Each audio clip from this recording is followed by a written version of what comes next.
Hello? Imagine you're 14 years old, standing at a bus station in Brazil, holding a small bag and saying goodbye to your mom and dad. You aren't going on a school trip or vacation. You're moving nearly 2,000 miles away to a city you've never seen, all by yourself, just to chase a ball. Matheus was born in a place called João Pessoa. It's a beautiful coastal city in northeast Brazil. His dad, Tati, was a chemistry teacher. His family made sure he stayed in school and studied hard. But while his head was in the books, his heart was on the futsal court. Futsal is like soccer, but played on a hard court with a smaller, heavier ball. This is where Matheus learned his magic. In those tight spaces, he learned how to dance with the ball, how to spin away from defenders, and how to think 3 steps ahead of everyone else. By the time he was a teenager, it was clear that João Pessoa was becoming too small for his talent. He joined a team called Coritiba, which meant moving across the country.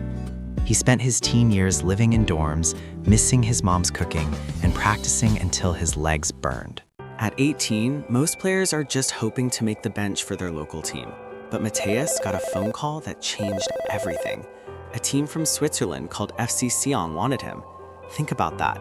You're 18, you've just started getting used to being away from home in Brazil, and suddenly you're on a plane to a country where they speak French and German and it's freezing cold. Matheus didn't speak the language, he didn't have any friends there, but he had the ball.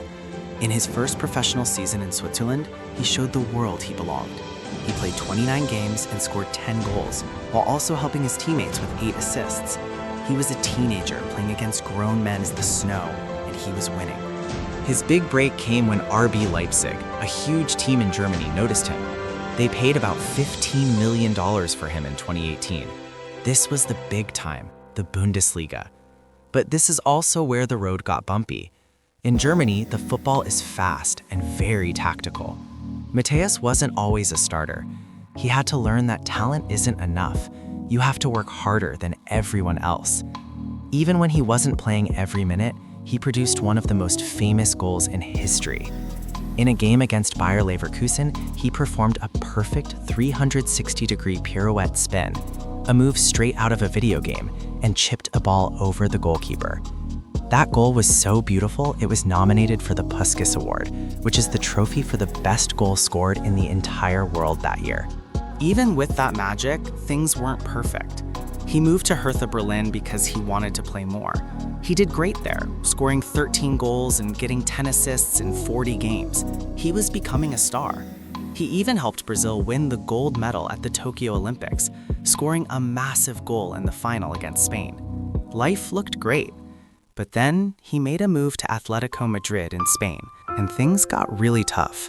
Atletico is coached by Diego Simeone, a man who demands his players defend like soldiers. Matheus worked hard. He ran until he couldn't breathe, but the goals stopped coming.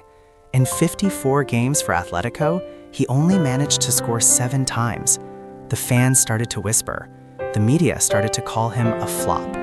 They said he was a striker who couldn't score. For a player who loves the game as much as Matheus, hearing that was heartbreaking.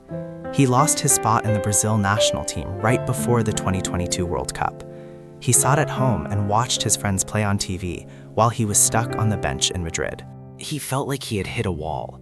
He was 23 years old and people were already writing him off. But then a team from England called Wolverhampton Wanderers, or just Wolves, came calling. They were at the bottom of the Premier League. They were struggling and they needed a hero. Many people thought Matheus was making a mistake. Why go to a team that might get relegated? But Matheus saw it as a chance to prove everyone wrong. When he first arrived in England, he struggled a bit. The league was physical and fast. But then a new coach named Gary O'Neill took over. He told Matheus, "I trust you. Go out there and be the player I know you are." That trust changed everything. The climax of his story happened during the 2023-2024 season. Matheus wasn't just a player anymore. He was a force of nature. He went to Stamford Bridge to play against the mighty Chelsea. Most teams are scared to play there, but not Matheus. He scored 1 goal, then another, then a third, a hat trick at the home of Chelsea. He became only the 4th visiting player in history to score a hat trick at that stadium. He wasn't just the guy who does fancy spins anymore. He was a leader. By the end of that season, he had 12 goals and 7 assists in the Premier League. He had become the heart and soul of the Wolves. Now, Matheus Cunha is one of the most exciting players to watch in the world. He wears the number 10 shirt, the most iconic number in football. When you watch him play today, you see a man who plays with a smile on his face, but with fire in his boots. He has played over 230 professional club games and has scored nearly 60 goals across the best leagues in Europe.